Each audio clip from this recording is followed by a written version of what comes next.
October 11, 2006. Carlo Acutis had been battling leukemia for just days, but his body was failing rapidly. The aggressive cancer was winning. Doctors had told his parents there was little hope. Carlo was 15 years old, lying in a hospital bed, knowing he was dying. His mother sat beside him, holding his hand, trying to be strong for her son even as her heart was breaking. Then something happened that would change everything about how we understand Carlo's final hours. Around 3 in the afternoon, the hour of divine mercy, the hour when Jesus died on the cross, Carlo's expression suddenly changed.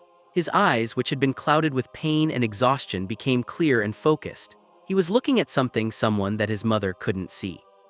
"Mama," Carlo whispered, his voice filled with wonder, "she's here. Our Lady is here." What followed was a conversation between a dying teenage boy and the Mother of God that has only recently been revealed. The messages Mary gave Carlo in those final hours contain urgent warnings and beautiful promises for our generation.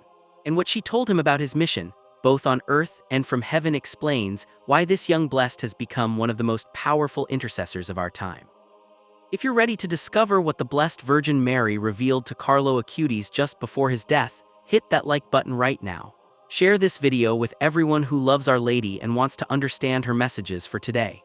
And subscribe immediately, because what you're about to hear could change your understanding of heaven's plan for this generation. For years after Carlo's death, his mother Antonia kept these details private. She felt they were too sacred, too personal to share publicly. But after Carlo's beatification in 2020, and with guidance from her spiritual director, Antonia began revealing what her son experienced in his final hours. According to Antonia's testimony, when Carlo said, "She's here," she looked around the hospital room but saw nothing unusual. Just the medical equipment, the sterile walls, the afternoon light coming through the window. But Carlo's face was radiant despite his physical suffering. He was looking at something near the foot of his bed, and whatever he saw filled him with joy. "You can see her, Carlo?" Antonia asked, her voice trembling. "You can see the Blessed Mother?" Carlo nodded, unable to take his eyes off the vision. "She's so beautiful, Mama, more beautiful than any picture or statue, and she's smiling at me. She's not sad even though I'm dying. She looks happy, like she's welcoming me." Antonia began to cry. Her son was seeing what she could not. The veil between heaven and earth was thinning as Carlo approached death, and he was being granted the grace to see the one he had loved and prayed to throughout his life. Write in the comments if you believe Mary appears to people in their final hours. The Church has countless testimonies of Our Lady coming to comfort the dying, especially those who were devoted to her. Carlo was quiet for a few moments, clearly listening to something.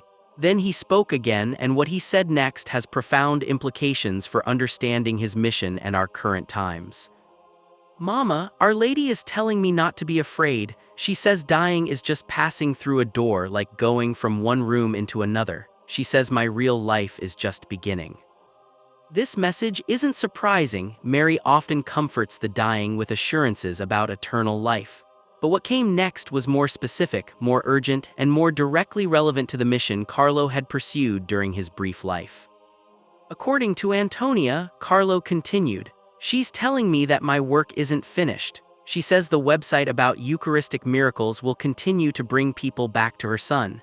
She says many people have lost faith in the real presence, but the miracles I documented will help them believe again."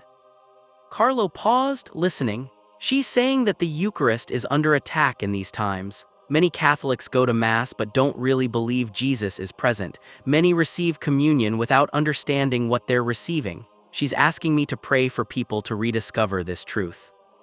Then Carlo said something that made his mother's heart skip a beat. "Mama, Our Lady says I'll be able to help people even more from heaven than I could on earth. She says I'm going to intercede especially for young people who are struggling with faith, who think holiness is impossible, who feel lost in the modern world." This revelation helps explain the explosion of devotion to Carlo after his death and the numerous reports of his powerful intercession, particularly among young people facing the exact struggles Mary identified: doubt, despair, feeling that holiness is unreachable. Share this video with young people who are struggling with faith. Hit subscribe and turn on notifications, because Mary's messages through Carlo address the deepest needs of this generation. The apparition continued for what Antonia estimates was about 20 minutes, though time seemed to move differently in that sacred space. Carlo would speak, sharing what Mary was telling him, then fall silent as he listened to more. His mother watched, overwhelmed, grateful that her son was being given this comfort in his final hours. At one point, Carlo smiled and said, "She's talking about you, Mama. She says you're going to help spread my story. She says you'll travel and speak about me and about the Eucharist. She says this is part of God's plan." At the time, Antonia couldn't imagine this. She was just a grieving mother about to lose her child. The idea that she would become a public figure traveling the world to share Carlo's story seemed impossible. Yet that's exactly what happened after Carlo's beatification. Antonia has spoken at conferences, parishes, and schools across the globe, fulfilling the mission Mary revealed in that hospital room. But the most startling revelation came near the end of the apparition. Carlo's expression became very serious and he said, "Mama, Our Lady is giving me a message for the church and for the world. She says people must return to the Eucharist. She says the hour is urgent. She says her son is waiting in the tabernacles of the world, present and real, but so many pass by without visiting him. She says this breaks his heart." Carlo continued, his voice growing stronger despite his physical weakness. "She says families must pray together again. She says the rosary is powerful protection against evil, but families have stopped praying it. She says parents must teach their children to love the Eucharist, to understand that Jesus is truly present, not just a symbol." These messages echo the apparitions at Fatima, Lourdes, and other approved Marian sites, the consistent call to prayer, to the Eucharist, to conversion of heart. Mary was giving Carlo the same essential message she has been giving to humanity for centuries, but with particular urgency for our current time. Then Mary gave Carlo a message specifically for young people, and this is what has resonated so powerfully in the years since his death. According to Antonia's testimony, Carlo said, "Our Lady says young people today are being lied to. They're told that happiness comes from pleasure, from success, from what you own or how you look. She says this is not true. She says real joy only comes from knowing her son, from receiving him in the Eucharist, from living for something bigger than yourself." Carlo paused, listening carefully. "She says young people are stronger than they think. She says they can be saints. She says the world needs young saints for this time, people who understand modern life but choose God anyway. She's saying that holiness isn't about being perfect, it's about saying yes to God every day, even when it's hard." This message perfectly captures what Carlo's life demonstrated.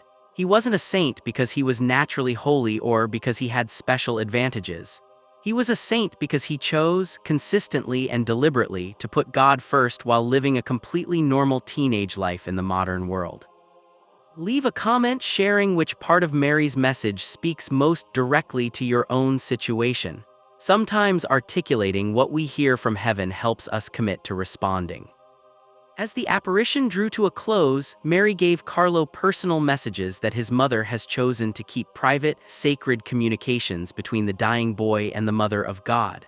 But Carlo shared one final thing that Antonia felt was meant to be known publicly. "Mama, Our Lady is telling me the exact time I'm going to die. She says I have one more day. She says I should receive communion one last time tomorrow morning and then I'll go home to heaven." Carlo's voice was peaceful as he said this, showing no fear. "She says not to be sad. She says we'll see each other again. She says this separation is just temporary, just a blink of an eye compared to eternity." Then, according to Antonia, Carlo said, "She's leaving now, but Mama, she promised she'll be waiting for me. She said when I die, she'll be there to bring me to her son. She said I won't be afraid because she'll be with me." The vision ended. Carlo's expression returned to normal, though his face still held an echo of the joy he had experienced. He was exhausted from the encounter and from his illness. He closed his eyes and rested. Antonia sat beside her son, processing what had just happened. The Blessed Virgin Mary had appeared to Carlo. She had given him messages about his mission, about the church, about young people. She had told him exactly when he would die, and she had promised to be there at the moment of his death to escort him to heaven. Everything happened exactly as Mary had said. The next morning, October 12, 2006, the Feast of Our Lady of the Pillar, Carlo received communion one last time. A priest brought the Eucharist to his hospital room. Carlo, though very weak, received with profound reverence, knowing it would be his last communion on earth before receiving Jesus face to face in heaven.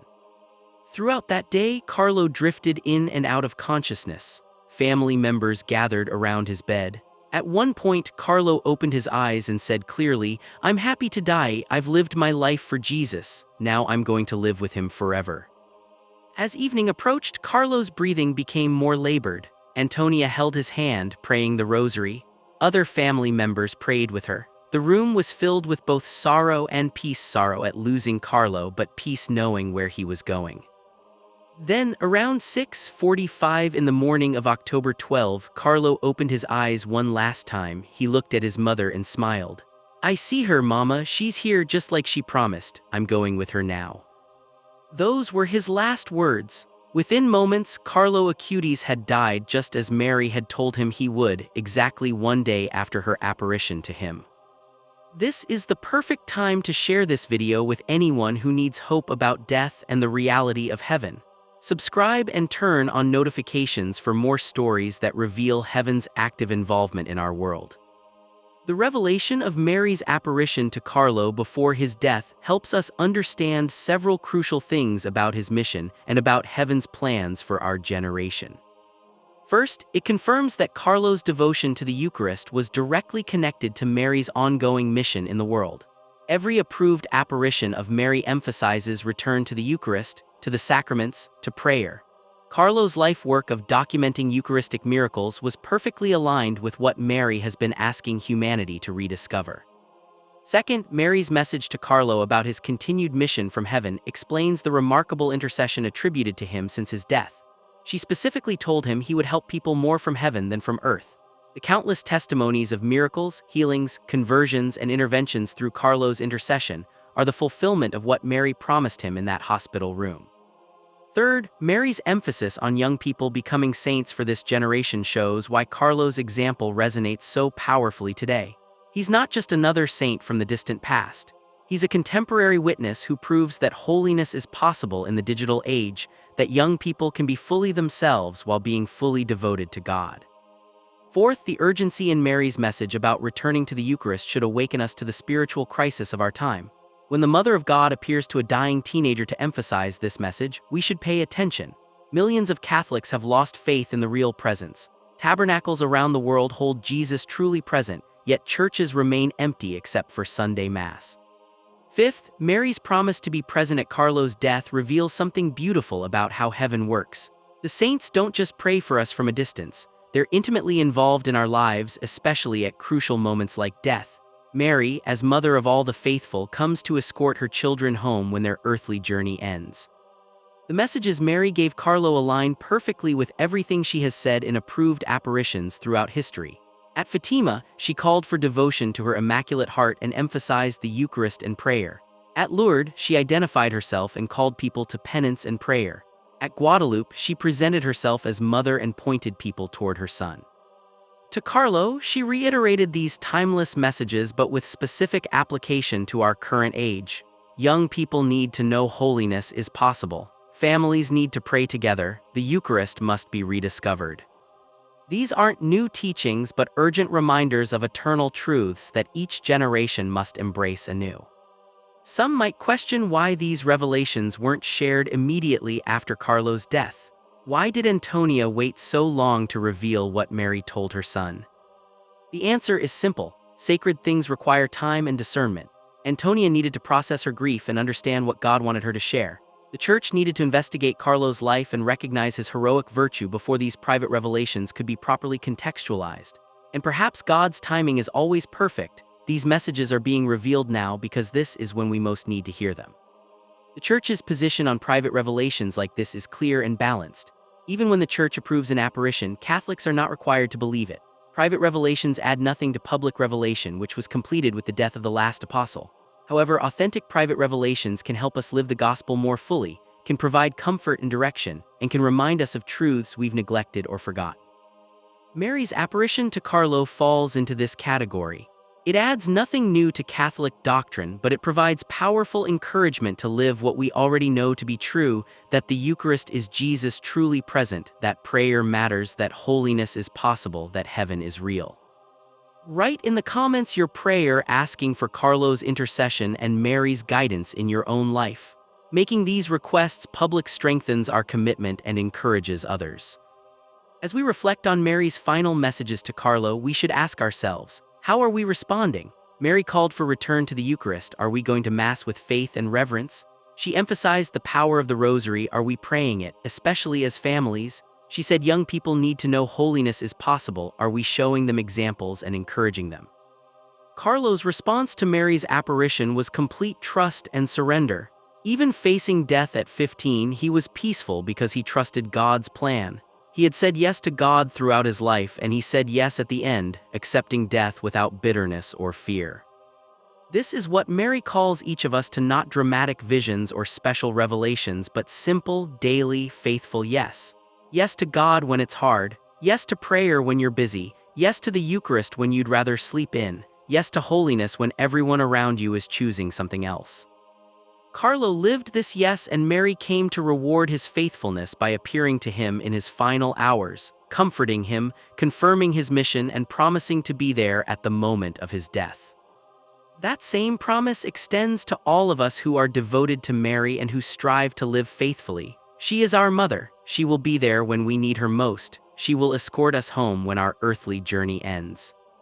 The revelation of Mary's apparition to Carlo before his death isn't just a beautiful story, it's a call to action. Mary's messages through Carlo are Mary's messages to all of us. Return to the Eucharist, pray the Rosary, seek holiness in ordinary life, trust God's plan even when it's difficult. Blessed Carlo Acutis saw the Mother of God in his final hours and received messages that continue to resonate today.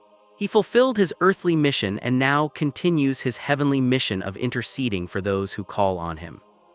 Mary told Carlo he would help people more from heaven than from earth. Every miracle attributed to his intercession proves her words true. Every young person who discovers faith through his example fulfills her prophecy. Every family that returns to praying together because of his witness accomplishes her desire. The final revelation of Mary's apparition to Carlo Acutis shows us that heaven is not distant or disinterested. The Mother of God comes to the dying to comfort them. She gives messages to guide the living. She promises to be present at our most vulnerable moment. Carlo received this grace because he had been faithful. He had loved Mary throughout his life, prayed the Rosary daily, and trusted himself to her maternal care. When death came, she didn't abandon him. She appeared to comfort him, to confirm his mission, to promise her presence. This is the hope Mary offers to all her children: be faithful, and I will be there when you need me most.